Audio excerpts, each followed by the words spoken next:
फैसल भुट्टो साहब ने बनाई वो वक्त पर मुकम्मल हुई और वो खालिसतन अवामी मंसूबा था। शाहराह भुट्टो की थोड़ी तहकीक करें तो आपका पता चलेगा कि शाहराह भुट्टो क्यों बनाई गई। अगर दो बड़ी हाउसिंग स्कीम नहीं होती तो शायद शाहराह भुट्टो के लिए भी लोग तरस जाते।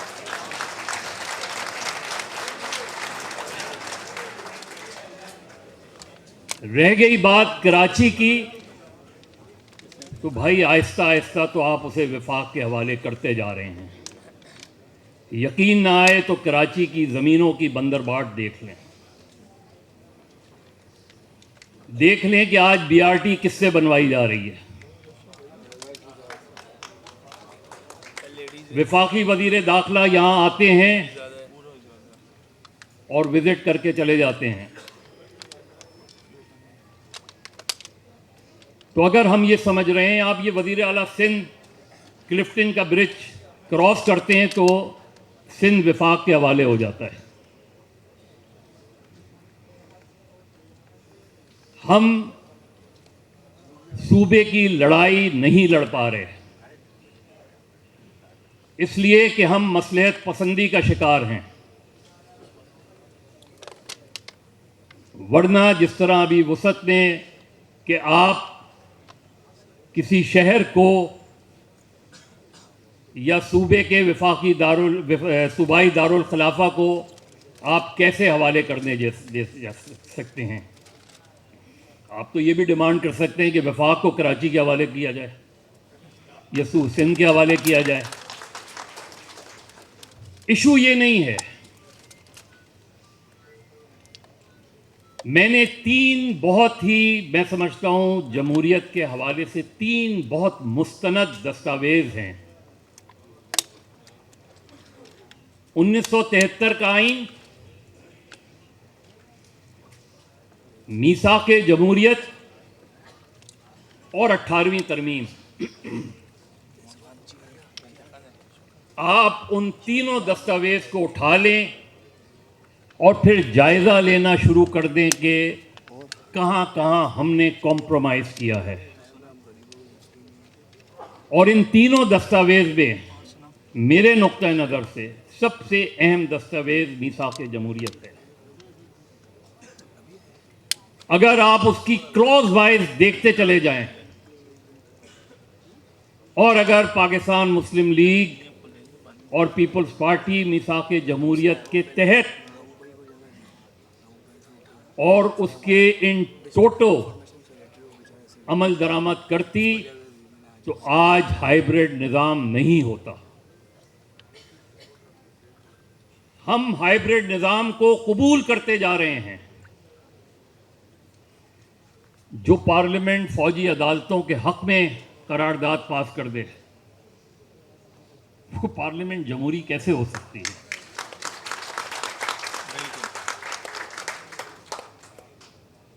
हम लापता अफराद पर नहीं बोल सकते, हम बलूचिस्तान पे नहीं बोल सकते, हम खैबर पख्तूनख्वा की सूरत हाल पे खुलकर बात नहीं कर सकते, हम सिंध के मामलात पर खुलकर बात नहीं कर सकते। और वैसे एक पार्लियामेंट मौजूद है, उस पार्लियामेंट में पाकिस्तान की तीनों बड़ी सियासी जमातें मौजूद हैं, लेकिन जमहूरियत सुकड़ती जा रही है। 73 के आईन को अगर वाकई सही मानों में बनाया जाता, मैं अभी अमल दरामद की तो बात ही नहीं कर रहा, जब ये दस्तावेज बनानी शुरू हुई थी उस वक्त हमारे बहुत से जो बाएं बाजू के लोग थे उन्होंने बहुत बड़ी सियासी गलती की जब मीर गौस बख्श बिदिंजो जैसे लोगों को उस आईनी कमेटी से बाहर आना पड़ा, जिसने बाद में एक ऐसा आईन बनाया जिसमें शायद लिबरल और लेफ्ट विंग के लोगों ने ज़्यादा कॉम्प्रोमाइज़ किया और राइट विंग की बहुत सी बातें उस आईन में इनकॉर्पोरेट हो गई। उसके बाद आप देख लें जो आईनी तरामीम हुई, अब बात जो है 28वीं तरमीम तक आ गई है। क्या कोई एक ऐसी आईनी तरमीम मां सिवाय 58(2)B के जो जनरल ज़िया ने की हो और उसको हमने निकालने की जरूरत की हो? नहीं निकाल पाए, कॉम्प्रोमाइज किया। एक बड़ी सियासी जद्दोजहद, हम 1 यूनिट की बात करते हैं, 1 यूनिट से पहले जब कम्युनिस्ट पार्टी पर पाबंदी लगी तो हम चुप रहे। नेशनल अवामी पार्टी पर पाबंदी तो हमने जमहूरी अखबार में लगाई। आज फिर एक जमात पे पाबंदी लगी, चाहे वो कश्मीर में हो या कहीं। तो मैं तो बात तो छोड़े, मैं तो कश्मीर और गिलगित बल्तिस्तान पे खुलकर बात नहीं कर सकता। तो जहां जमहूरियत कमजोर हो रही हो वहां इस तरह के शोशे छोड़े जा सकते हैं।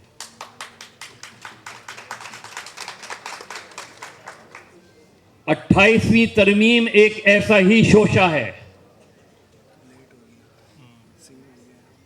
और याद रखें कि आपने 26वीं तरमीम पास की, आपने 27वीं तरमीम पास की, तो आपने जमहूरियत को मजबूत नहीं कमजोर किया। और अगर कल 28वीं तरमीम जिस तरह की खबरें आ रही हैं पास की गई, तो सिंध के लोग पीपल्स पार्टी से जवाब तलब करने का हक रखते हैं कि आप उसका हिस्सा कैसे बन सकते हैं जो सूबाई खुद मुख्तारी पे कॉम्प्रोमाइज कर रहा हो। अभी मेरे दोस्त देखिए, पीपल्स पार्टी की बहुत दिलचस्प तारीख है। सबसे ज्यादा किसी को अगर 2/3 अक्सरियत से रोका गया तो पीपल्स पार्टी को रोका गया। सबसे ज्यादा टुकड़े करने की कोशिश की गई तो पीपल्स पार्टी को की गई। और फिर उन्होंने एक दूसरा तरीका अपना लिया। ये जो अक्सर आप मंशियात के सिलसिले में चीजें सुनते रहते हैं, पाकिस्तान की सियासत में करप्शन ड्रग्स के जरिए आई। पाकिस्तान में ज़िया-उल हक के पीरियड में जितनी बड़ी तादाद में ड्रग्स मनी आई पाकिस्तान में, वो अल्टीमेटली पाकिस्तान की सियासत को मंशियात ज़दा कर गई।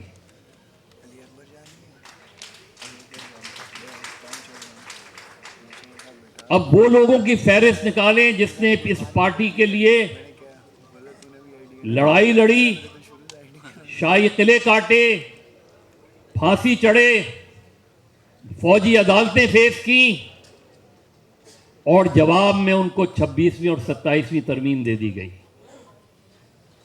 उनकी फहरिस्त तो निकालें। मैं तो पता नहीं कब से पीपल्स पार्टी के दोस्तों से कहता हूं कि आप अपनी ही तारीख नहीं लिखते, आप लिखें तो अपनी तारीख कि लोगों ने किस तरह फौजी अदालतों का सामना किया, बदतरीन आमरियत का सामना किया, सालों शाही किला काटा, पैर में चप्पल नहीं थी उसकी वालदा की जो फांसी चढ़ने गया। मैं जुल्फिकार अली भुट्टो की बात नहीं कर रहा, जुल्फिकार अली भुट्टो का नारा लगाते हुए जो फांसी चढ़े।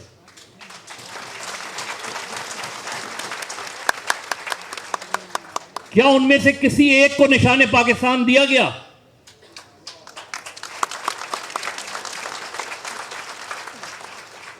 हम तमगे भी उनको देते हैं जिन्होंने ये कोड़े खा लगवाए। और उसकी एक मिसाल पीपल्स पार्टी के एक कारकुन ने अपनी किताब में लिखी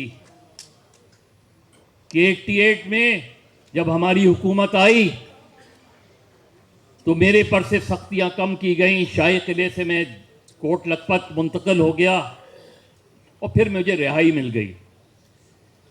मैं गवर्नर हाउस गया तकरीब में, तो एक साहब आके मिले, मुझसे हाथ मिलाया, कहने लगा आप मुझे पहचाने? मैंने कहा मैं आपको पहचाना नहीं, लेकिन मुझे ये पता है कि आप ही ने मुझे गिरफ्तार किया था। उसने कहा मेरा नाम कर्नल लगारी है। और आपसे हाथ मिलाने का मकसद ये है कि मैं आपकी पार्टी का एमपी, मुंतखब एमपी हूँ।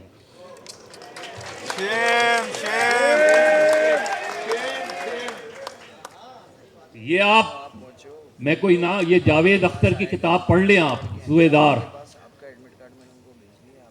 उसमें ये पूरा वाकया लिखा हुआ है।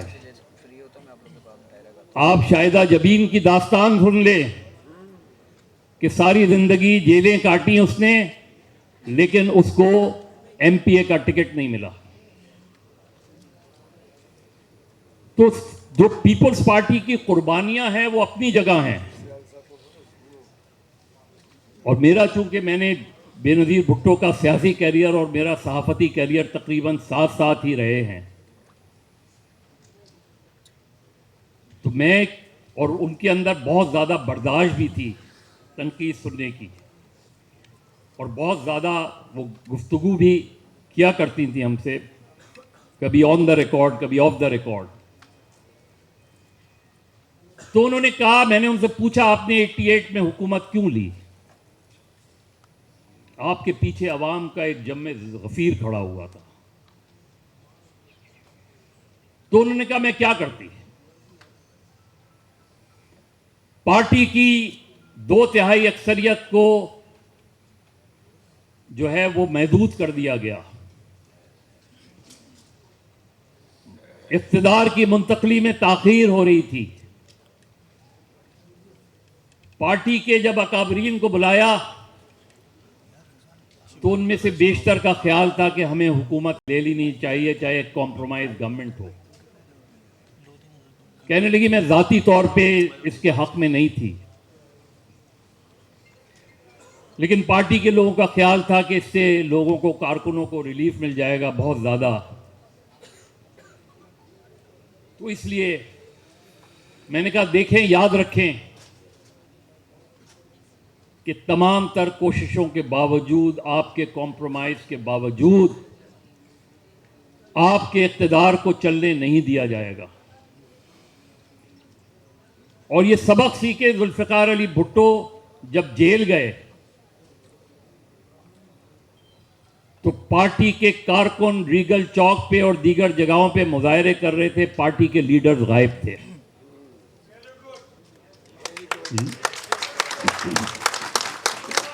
लोग उनके घरों पर गए, और खुद बेनज़ीर ने इस चीज़ को तस्लीम किया कि एक मरतबा ऐसा भी हुआ कि जब मुझे ये शिकायत मिली कि लोग नहीं आते, तो मैंने एक जगह बुलाया सबको, और मैंने कहा कि मेरी कॉल पर अगर आ सकते हो तो जो कारकुन हैं उनकी कॉल पे क्यों नहीं जा सकते। और एक हैरान कुन आपको वाकया सुनाऊं भुट्टो की फांसी के दिन का, जो किसी और ने नहीं, उस वक्त के जो वजीर दाखिला थे उन्होंने मुझे सुनाया, और ये था 4 अप्रैल 1979 का।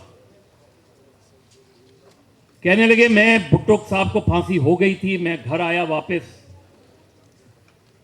तो मुझे चौकीदार ने कहा कि 2 पार्टी के सेंट्रल लीडर्स आए हुए हैं पीपल्स पार्टी के आपसे मिलने,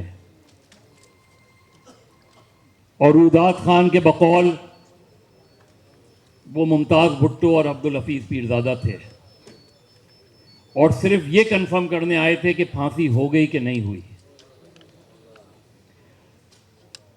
तो इस पार्टी की एक पूरी जद्दोजहद की तारीख है, उसके बाद ये कैसे हो सकता है कि हमको ये फिक्र हो कि सिंध तकसीम हो जाएगा, मुझे ये फिक्र हो कि कराची विफाक के हवाले हो जाएगा, तो फिर पीपल्स पार्टी विफाक में है क्यों? पीपल्स पार्टी विफाकी हुकूमत की हिमायत क्यों कर रही है? ये कैसा कॉम्प्रोमाइज है कि पीपल्स पार्टी सिंध यहां एक सेमिनार कर रही है, उन्हें खदशा है कि सिंध को 1 यूनिट की तरफ धकेला जा रहा है, उन्हें खदशा है कि 18वीं तरमीम को रोल बैक किया जा रहा है, उन्हें खदशा है कि एनएफसी जो है वो एनएफसी में से कटौती की जा रही है। तो फिर आप उसके बावजूद भी अगर आप वफाकी हुकूमत की हिमायत करते हैं और इसमें क्लैरिटी नहीं लाते, तो सहूलतकार तो आप भी हुए।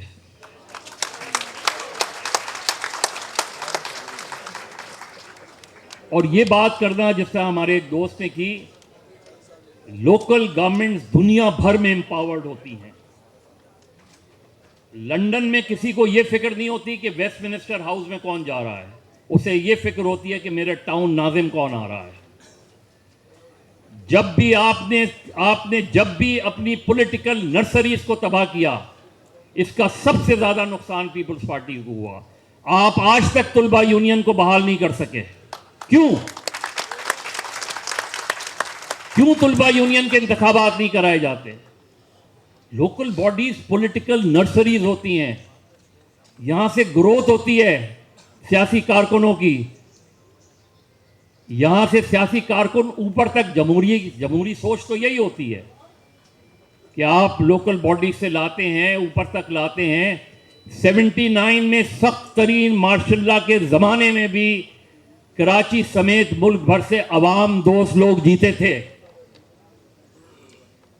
जो पीपल्स पार्टी से ताल्लुक। इस शहर का मेयर बनने वाला था कराची का उस वक्त।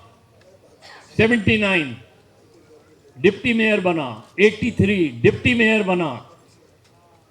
तो लोकल बॉडीज को एम्पावर करने का मतलब हुकूमत को एम्पावर करना होता है, क्योंकि हुकूमत पर से वो बर्डन खत्म होता है और लोग जो है अपने काउंसलर्स और टाउन नाजिम के जरिए अपने मसाइल हल करते हैं।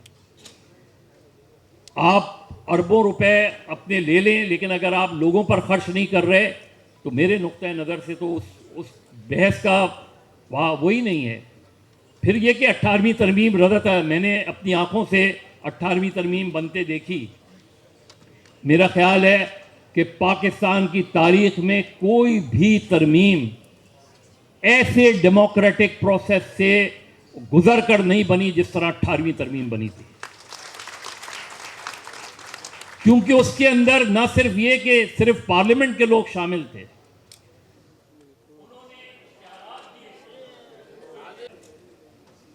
माजरत के साथ आज 18वीं तरमीम को 10 साल से ज़्यादा हो गए हैं, आज तक प्रोविंशियल फाइनेंस कमीशन क्यों नहीं बना?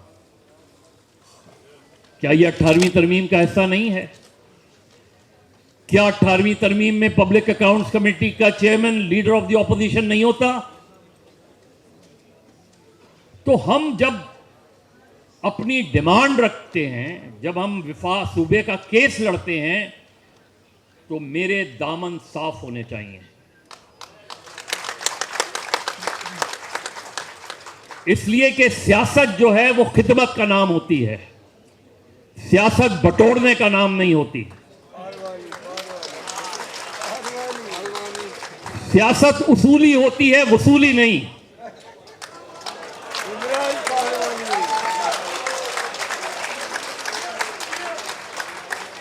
और आखिर में इस शेर पर इजाजत चाहूंगा कि तुमसे पहले भी एक शख्स यहां तक नशीं था, उसको भी अपने खुदा होने पे इतना ही यकीन था। कोई ठहरा हो लोगों के मुकाबिल तो बताओ, वो कहां है जिन्हें नाज बहुत अपने सही था।